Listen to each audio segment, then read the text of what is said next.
Shabbat Shalom. Welcome back to Take Time for Torah, 5 Minutes with Rabbi Gaber. This week is Parshat Vayera, and Vayera chronicles Sarah's desperate desire to bear a child. At first, she gives Hagar to Abraham, and she bears a child named Ishmael. But she's still desperate to have a child. Sometime later, Sarah overhears a conversation between the angels and Abraham.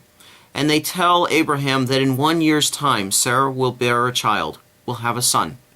And all Sarah could do was to laugh. Rashi notes that Sarah laughed within herself, because she looked at herself, a 99-year-old woman, and said, how is it possible that I could have a baby? How is it possible that I could realize this impossible dream? This impossible dream of bearing a child at such an advanced age. Noting the joy of laughter inherent in Isaac's name, Sarah says, God has made laughter for me, and everyone that hears will laugh. The focus on the Parshat is Sarah's struggle with her infertility. And this is a highlight for all of us, as there are many thousands of women who suffer infertility. My colleague, Rabbi Brad Artson, reasons that one of the reasons that we are seeing an increase in infertility in these days is that women have joined the workforce. Career has become important, and so they're putting off bearing children until later. There are many other reasons why infertility happens both in males and females, and it is a desperate time, a time for these men and women who feel such pain and anguish at not having a child. Because you see, almost every Jewish parent has this innate desire to one day be a Jewish grandparent, to see grandchildren grow into adults, to see grandchildren celebrate B'nai Mitzvah, to see the legacy continue on.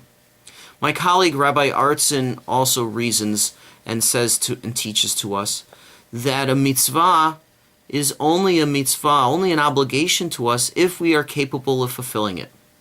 Men and women who are unable to have children because of infertility aren't obligated to the mitzvah of having a child.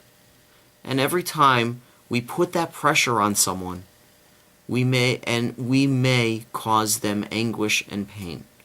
It's a fine line for us to tread, with the hope for a future of children and also the possibility of a future without children, celebrating that the lives of many others. Israel, in its incredible desire to root out the issues that face the Jewish people, has become the capital of IVF, of in vitro fertilization. The New York Times reported in July that Israel provides free unlimited IVF procedures for up to 2 take-home babies until a woman is 45, a policy which has made Israelis the highest per capita users of this procedure in the world. They, the Israeli government and the Israel health system, have found ways to help couples who suffer great pain because they are infertile, to find ways that they can have children. What faces the Jewish people is creating a future for ourselves. We can do that in many ways. For some, they are blessed enough to have children who are born healthy and well. For others, they go through IVF and other fertility treatments, which helps them create life and bring life into this world. And for others, it may be the option of adoption.